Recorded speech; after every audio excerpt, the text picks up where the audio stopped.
Entonces este es el material que les comentaba del sistema endocrino. ¿Qué era el sistema endocrino? ¿Qué es? ¿Para qué sirve en nuestro cuerpo? ¿Cómo funciona? Primero tenemos que recordar que el sistema endocrino, ¿verdad?, tiene una función muy importante porque regula lo que son las hormonas en nuestro cuerpo. Ella va a segregar las hormonas, que es la que va a funcionar, va a tener muchísima funcionalidad dentro de nuestro cuerpo. En especial en un periodo que es en la pubertad, es en donde se ven los cambios más directamente en nuestros cuerpos, ¿no? Sin embargo, durante toda nuestra vida va a estar funcionando el sistema endocrino, de alguna o de otra manera, ¿no? Por ejemplo, en el caso de las mujeres, el estrógeno como hormona sexual este, va a tener una función muy importante en la distribución del tejido adiposo, tanto en los pechos, caderas, y esculpir la figura femenina. Y en el caso de los hombres, la testosterona, que ayuda a aumentar, por ejemplo, la masa muscular, características propias de la morfología en hombres, engrosar las cuerdas vocales para hacer una voz más grave. Entonces, todas esas funciones durante el periodo de la adolescencia se ven más claramente, sin embargo, siguen funcionando estas hormonas durante toda nuestra vida. Hacemos entonces una comparación del sistema endocrino con el sistema nervioso. Recordemos que ambos actúan para realizar determinadas funciones en el cuerpo, dar respuesta a ciertos estímulos de nuestro cuerpo. Además, en el caso del sistema nervioso, actúa por medio de impulsos nerviosos, de las neuronas, los axones, la sinapsis, todo eso que en algún momento vimos en el sistema nervioso. Pero las hormonas trabajan a partir, perdón, el sistema endocrino trabaja a partir de las hormonas. Entonces las hormonas van a servir para estimular, para mediar una respuesta que haga falta en el cuerpo, para regular ciertas actividades. Entonces ellas se producen en una parte del cuerpo y van a tener funcionalidad en otra parte del cuerpo. Se van a transmitir por medio del líquido intersticial de la célula y también por la circulación sanguínea. A diferencia de, en el caso del sistema nervioso, que actúa de otra manera, ¿verdad? Por medio del sistema nervioso central, sistema nervioso periférico. Bueno, acá no, acá las hormonas se van a transmitir por medio de la circulación sanguínea principalmente.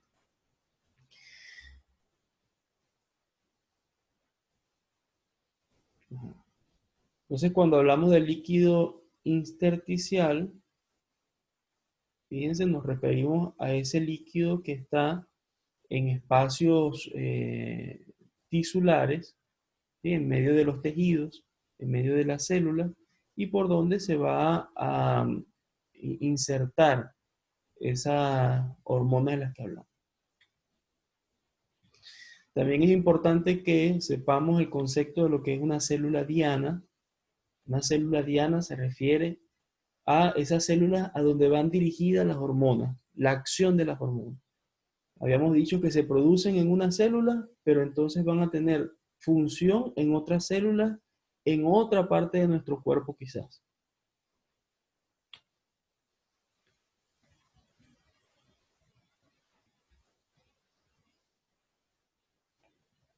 Bien, otra diferencia del sistema nervioso con el endocrino es la velocidad de la respuesta. Porque en el caso del sistema nervioso, las respuestas son mucho más rápidas que en el sistema endocrino. A veces hasta en milésimas de segundo. Pero el endocrino no, el endocrino puede pasar días dando una respuesta por medio de las hormonas.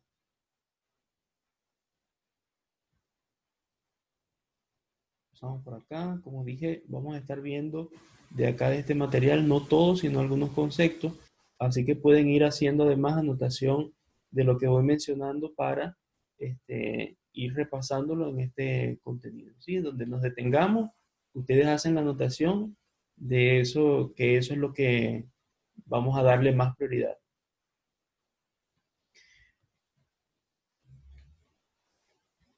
Estas son Las glándulas endocrinas que funcionan principalmente en nuestro cuerpo, tenemos en nuestra cabeza la glándula pineal, el hipotálamo, hipófisis, tenemos en nuestro cuello las tiroides, luego más abajo en nuestro pecho el timo, y también arriba de los riñones tenemos las glándulas suprarrenales, el páncreas, que también tiene función de glándula endocrina, así como tiene una función exocrina. En el caso de las mujeres, los ovarios, y en el caso de los hombres, los testículos. Recordemos además que el sistema endocrino, formado por las glándulas, eh, tanto endocrinas, perdón, que es endocrina, pero como tal, también recordemos que hay glándulas exocrinas. Acá principalmente nos interesa son las glándulas endocrinas. Recordemos que la vez pasada hicimos diferencia entre las exocrinas y la endocrina, principalmente en cómo funcionan las secreciones que, que lanzan al medio. Unas tienen un conducto para poder dirigir esa secreción, las otras no. La diferencia de tejido también es importante. Entonces, especialmente en las glándulas endocrinas, ¿sí? Cuando decimos endo nos referimos a adentro, quiere decir que no se excretan al exterior esas secreciones, sino que van a funcionar en los espacios intersticiales, ¿sí? Y van a ser dirigidas también por los capilares hacia las células dianas. Vamos a ver acá. Esto, bueno, es parte de lo que habíamos dicho anteriormente. Habíamos mencionado las partes de la glándula, o las glándulas endocrinas que funcionan en nuestro cuerpo.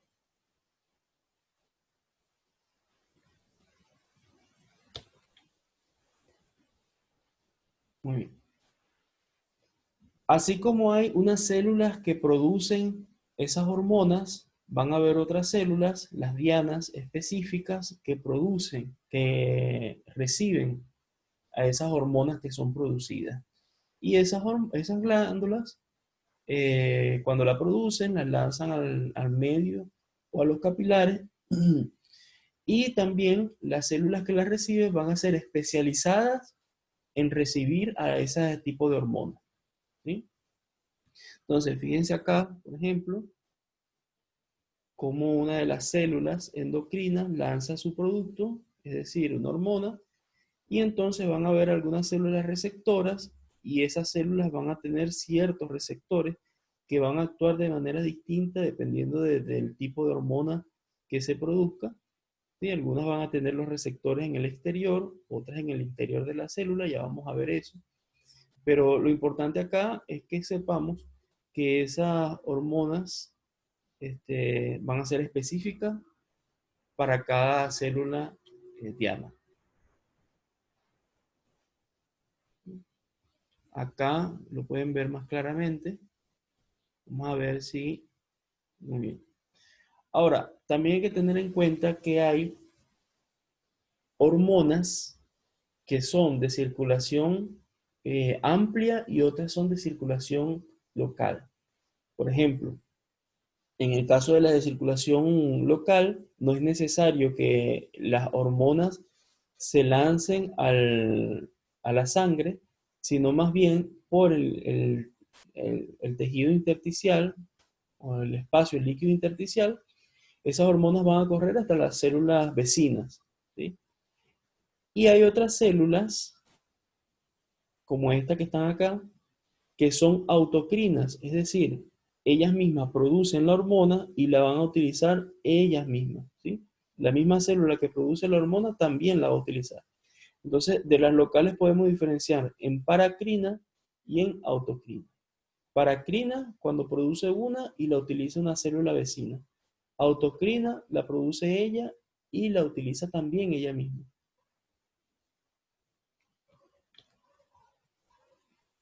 Ujú. Bueno, esto acá les dejo también el proceso con un ejemplo también de las hormonas paracrinas y las autocrinas, ¿sí?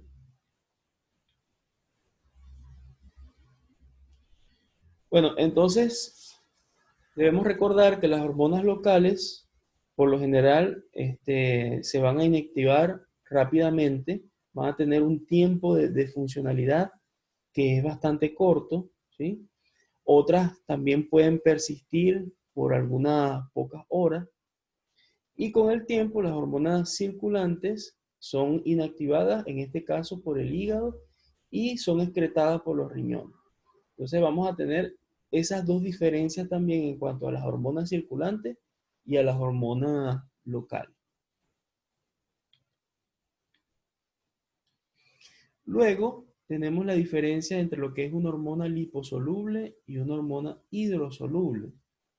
Va a depender primero de lo que está formado. Vamos a revisar lo que son las liposolubles primero, formadas o derivadas a partir del colesterol, ¿sí?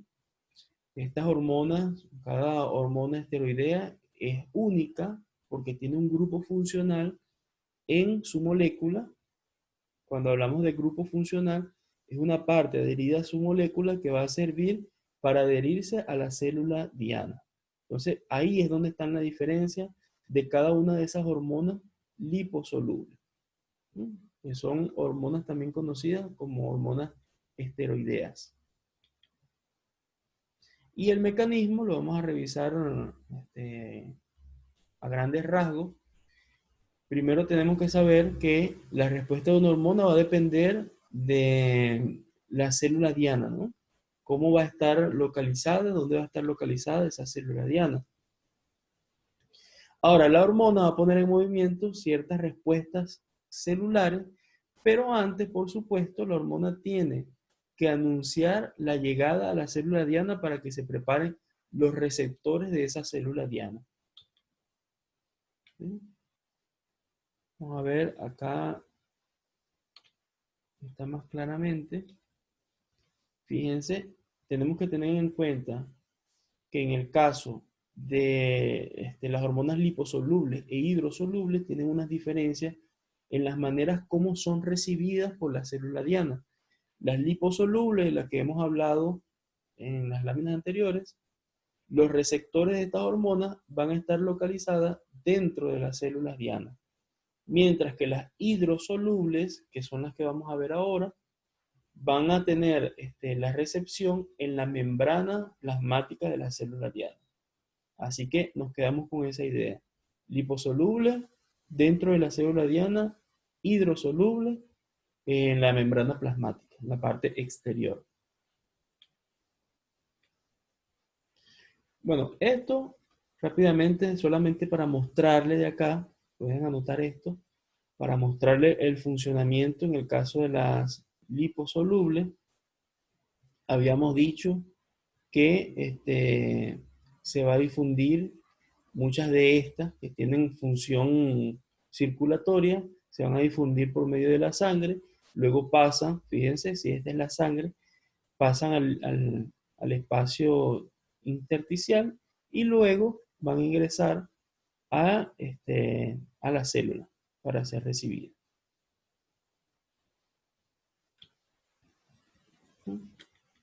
Entonces ellas van a entrar a la célula, van a ser recibidas en los receptores nucleares de la célula. Luego, cuando son recibidas en las células, van a activar los mecanismos para que el ADN transcriba un nuevo ARN mensajero que va a servir ese ARN mensajero para que se sintetice la proteína que esta célula quiere que se sintetice. O sea, que la hormona ha enviado, ¿no?, como mensaje que se sintetice. Entonces, fíjense lo siguiente, la hormona entra a la célula, es recibida en el núcleo de la célula. Luego se va a transcribir el ARN mensajero y ese ARN mensajero va a ayudar a la síntesis de la proteína que se necesita como respuesta al estímulo, ¿no?, que fue por lo cual entró la hormona a la célula. Luego tenemos otro tipo de hormonas que son las hidrosolubles.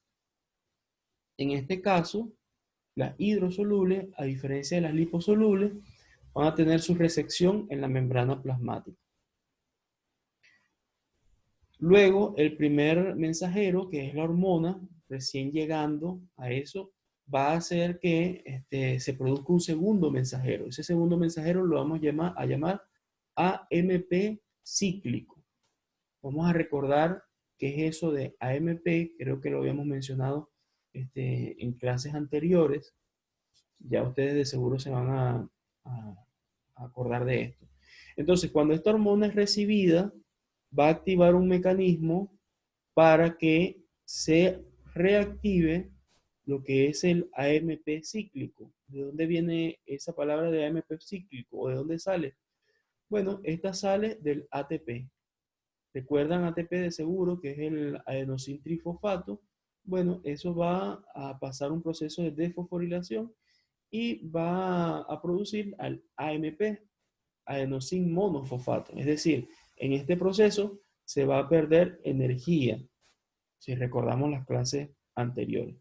Y luego que esté activo el AMP cíclico, es que se van a poder activar otras respuestas dentro de la célula receptora. También se activa la proteína G, que va a ayudar a este funcionamiento. Esto simplemente para mencionarlo, no vamos a entrar en detalle en lo que hace cada uno de estos. Sin embargo, es importante que tomen en cuenta, más que todo, ojo con esto, la recepción de esa hormona en la célula diana, ¿sí? Eso es lo más importante que queremos destacar en este momento. Y es cómo hacer la diferencia entre la recepción de la hormona hidrosoluble y de las hormonas liposolubles.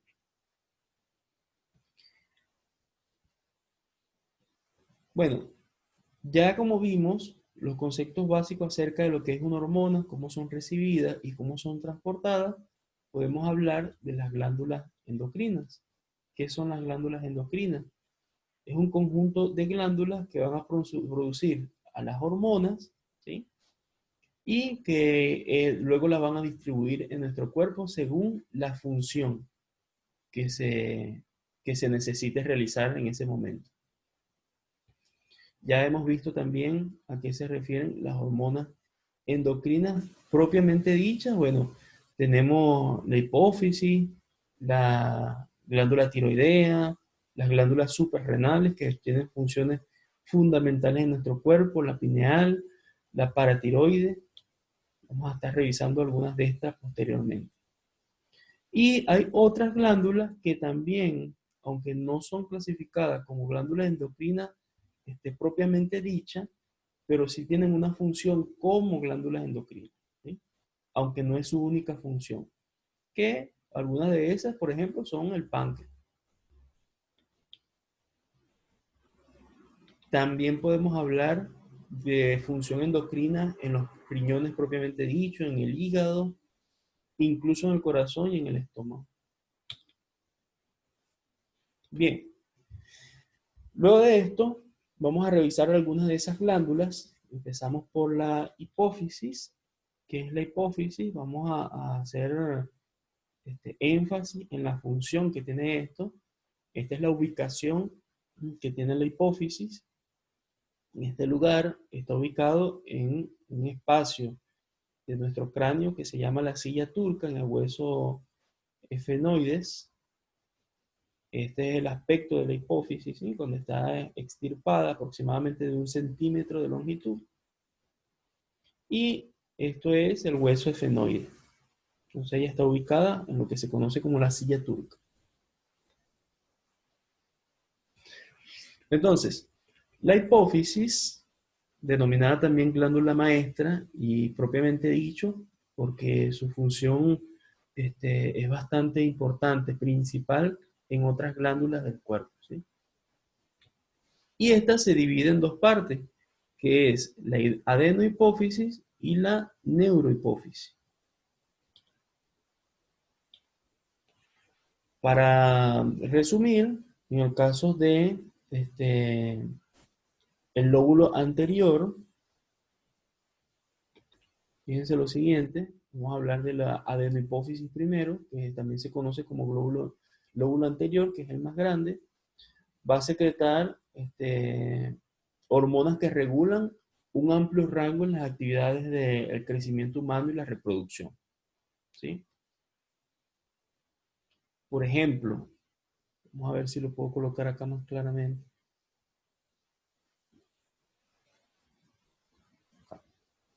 Va a estimular, por ejemplo, la secreción de la láctea en el caso de las mujeres después del parto. Eso tiene una función bastante fundamental. Y esta hormona que realiza esto se llama prolactina. También regula la parte del crecimiento, ¿no? Principalmente el crecimiento infantil. Y en el caso de los adultos, para mantener la masa muscular y ósea. Otra hormona que es hormona estimulante de la tiroides, la TSH, ¿verdad? Que lo que va a hacer, la función que va a hacer es estimular ahora a la función de otra hormona que es la tiroides. También está la FSH, que ayuda a la producción o estimula también la producción de los espermatozoides y también permite que los ovarios suelten los óvulos en el caso de la mujer. Luego está el otro lóbulo, que es el posterior, también se conoce como neurohipófisis, y este va a tener la particularidad de que no va a sintetizar ninguna hormona, sino que la función principal va a ser de almacenar y de liberar dos hormonas en especial, que es la oxitocina y la antidiurética. ¿Sí?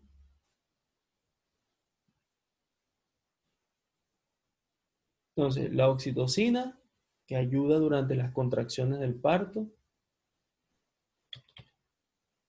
y la antidiurética, que va a ayudar al equilibrio de los fluidos del cuerpo, ¿no? Muy importante, por ejemplo, en el equilibrio del sodio, el flujo hacia los riñones, es bastante importante para la función renal. Bien, otra de las glándulas que es de importante mención, por lo menos tenemos que conocer su aspecto y la función que cumple, es la glándula tiroides. Yo creo que con estos dos ejemplos de glándulas ya podemos dejarlo hasta acá, ¿no? Para tenerlo como ejemplo. Pero entonces vemos la glándula tiroides, fíjense la ubicación, están dentro del cuello, tienen forma de mariposa. Acá lo vamos a ver más claramente cómo está ubicada, ¿sí? Está ubicada delante de la tráquea, debajo de la laringe, fíjense, aquí en el espacio verde que ustedes pueden ver acá. A ver, fíjense, acá está la tráquea, la laringe, y por acá en este espacio están las glándulas tiroides. La función de las glándulas tiroides, ¿qué función tiene? Bueno, entre las funciones más importantes va a estar el control del metabolismo, ¿no? La capacidad del cuerpo de desintegrar esos alimentos y poder almacenarlos, poder utilizar esa energía. Y esto lo va a hacer por dos hormonas principales, que es la T3 y la T4, como ustedes pueden ver acá. ¿Qué ocurre si hay un trastorno en las glándulas tiroides? Bueno, hay dos trastornos que son muy conocidos por nosotros, que es el hipotiroidismo y el hipertiroidismo. El hipotiroidismo, deficiencia de esta hormona, por lo tanto entonces va a haber una deficiencia en el funcionamiento del metabolismo de la persona, y el hipertiroidismo va a ser exceso de esa hormona. Ambos tienen consecuencias bastante notorias en la salud del ser humano. En el caso del hipotiroidismo, que es la deficiencia, los síntomas entre los más comunes va a ser la pérdida de energía, reducción del ritmo cardíaco, incluso en la piel, resecamiento en la piel, estreñimiento, sensación de frío. Y también, entre las consecuencias negativas, va a depender de el periodo donde se diagnostique, ¿no? Porque en el caso de los niños, principalmente, va a causar un retraso en el crecimiento.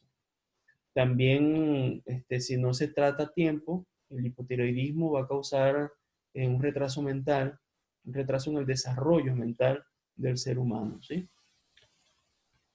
Y en el caso de los adultos, este hipotiroidismo va a causar un aumento inexplicable de peso, aunque las personas no cambien su hábito alimenticio, pero entonces como hay un trastorno en la parte metabólica, porque no se producen estas hormonas que habíamos mencionado anteriormente, entonces va a haber un aumento inexplicable de peso, así que se tiene que tratar con un médico especialista.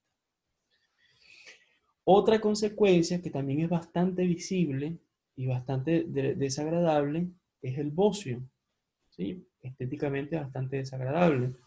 Ocurre que cuando estas hormonas no se producen adecuadamente, puede que el cuerpo tenga una respuesta a eso. Y la glándula lo que va a hacer es aumentar de tamaño como para tratar de equilibrar la falta de las hormonas.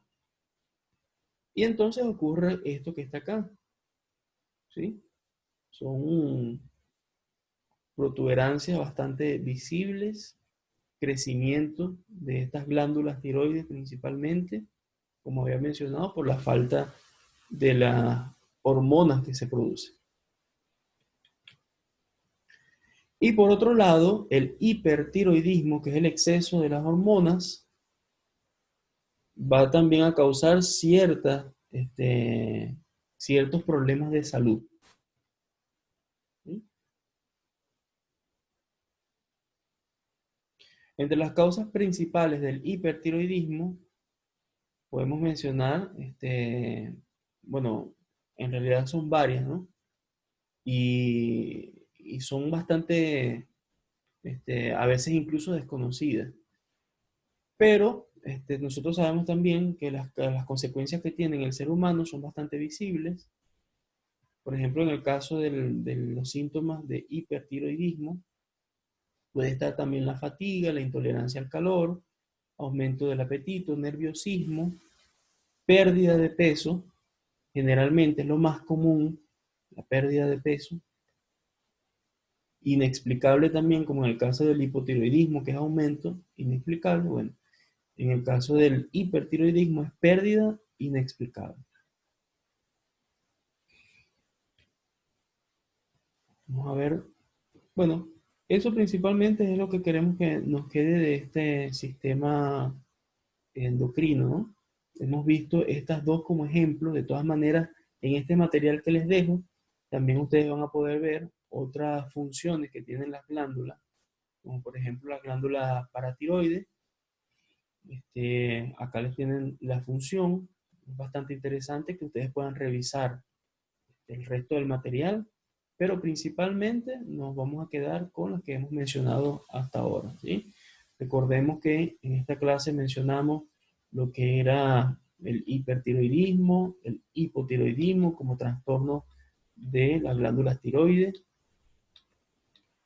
¿sí? Vimos que era la glándula tiroide, cuáles son las hormonas que se producen además, la T3 y la T4, la ubicación de las glándulas tiroides.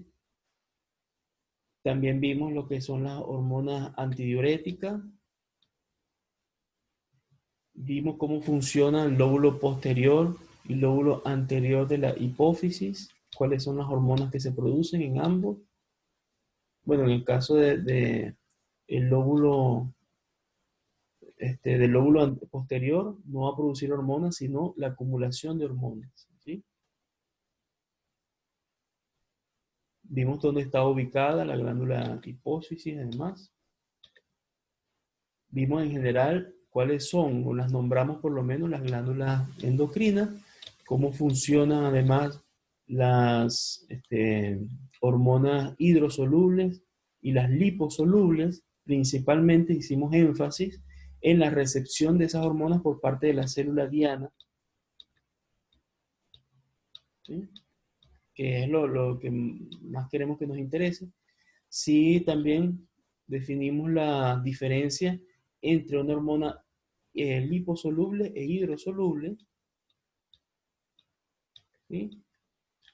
También esto es bastante importante, lo que son las hormonas de funcionamiento local, paracrinas y autocrinas, cómo se diferencia una de otra.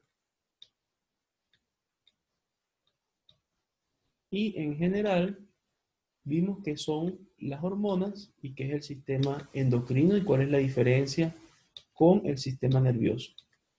Bueno, podemos dejar entonces hasta acá este material.